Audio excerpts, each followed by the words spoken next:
ঘটনার সূত্রপাত ঠিক 11 দিন আগে। মহারাষ্ট্রের টাডোবা আন্ধেরি টাইগার রিজার্ভ ফরেস্ট থেকে বছর তিনেকের জিনাতকে আনা হয়েছিল ওড়িশায়। ছাড়া হয়েছিল শিমলিপাল টাইগার রিজার্ভ ফরেস্টে। সেখান থেকে কোনোভাবে পালিয়ে জিনাত পৌঁছয় ঝাড়খণ্ডের চাকুলিয়া ফরেস্ট রেঞ্জে। যে কোনো সময় সে কাঁকড়াঝড় হয়ে বেলপাহাড়িতে ঢুকতে পারে বলে আশঙ্কা ছড়ায়। বন দপ্তরের ক্যামেরায় ধরা পড়ে জিনাতের ঘোরাফেরার ছবিও। এবার সেই ঝাড়গ্রাম থেকেই পুরুলিয়ায় ছড়িয়ে পড়ল আতঙ্ক। পুরুলিয়ার বান্দোয়ান সীমানার জঙ্গলে ঢুকে পড়েছে বাঘিনী জিনাত। আর সেই খবর ছড়িয়ে পড়তেই রীতিমতো আতঙ্কিত বান্দোয়ান থানা এলাকার জঙ্গল লাগোয়া গ্রামের বাসিন্দারা। ভয় একটু লাগছে, অনেকেই বেশি ভয় লাগছে। গ্রামে জঙ্গল দিকে একটু সাবধান থাকবে, জঙ্গল দিকে যাবে না, বাঘ এসছে এইটাই বলছি।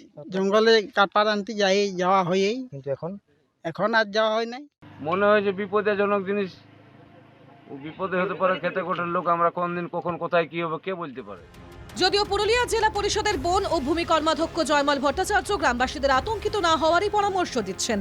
এটা নিয়ে মানুষের বিশেষ আতঙ্ক হওয়ার দরকার নেই। আমাদের টিম সব সক্রিয় আছে এবং উড়িষ্যার থেকেও বাঘ ধরার টিম আমাদের এসে গেছে। আমরা জঙ্গল বন দপ্তর আমরা সব সজাগ আছি।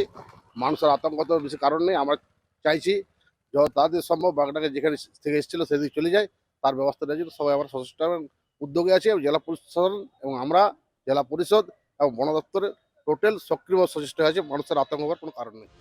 বন দপ্তর সূত্রে খবর, বান্দোয়ানের রাইকা ডুংরির জঙ্গলে রয়েছে বাঘিনী জিনাত। সুন্দরবন এবং ওড়িশা থেকে এসেছে টাইগার রিজার্ভের বিশেষ দল।